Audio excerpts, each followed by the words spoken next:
I have a very urgent question. My grandpa used to not pray in the past, and we know that like if a person does not pray at all, he is counted as a kafir. But now he prays, Alhamdulillah.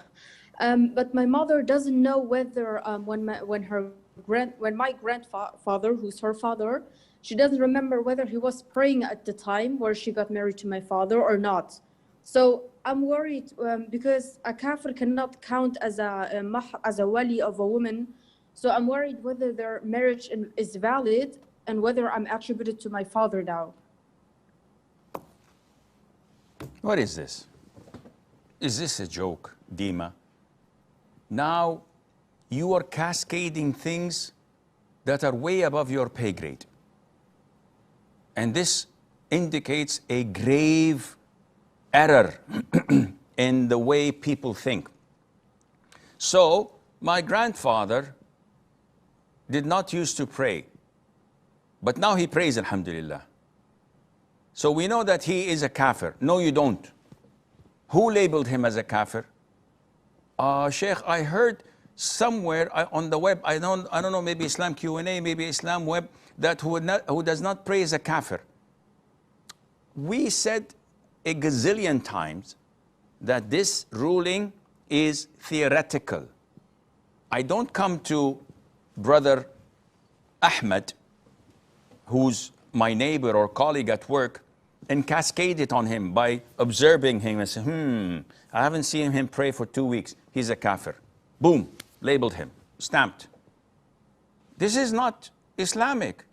So now, number one, you cascaded the ruling on your grandfather without any witnesses, without any interrogation, without asking him, without having a Muslim judge condemning him after interrogating him, that he's a kafir.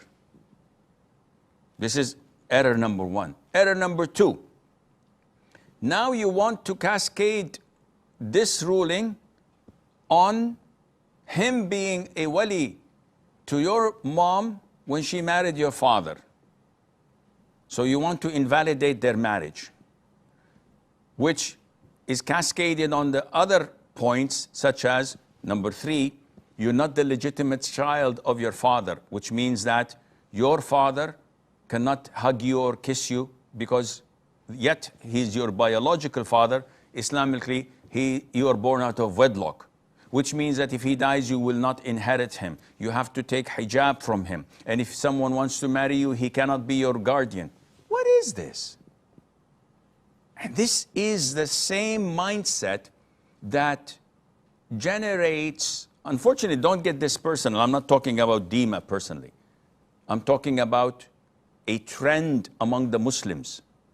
This is the same mindset that generates Khawarij, that generates ISIS or NISIS, non-Islamic State of Iraq and Syria, that generates people who give takfir and are prone to blow up places and people because of their twisted mindset. Had they learned Islam properly, and I'm again not addressing you, Dima, don't get me wrong. I'm just giving an advice for the ummah, because this is something that is obviously growing among the youth. They pick up a word or a statement from a sheikh and they cascade lots of scenarios and they act upon it without going back to the sheikh himself. And if they went to the sheikh, probably he would have scolded them for their approach and the way of thinking. So definitely all what you have mentioned in your question is bogus and baseless, and you have to erase it from your memory and move on, you and your mother as well.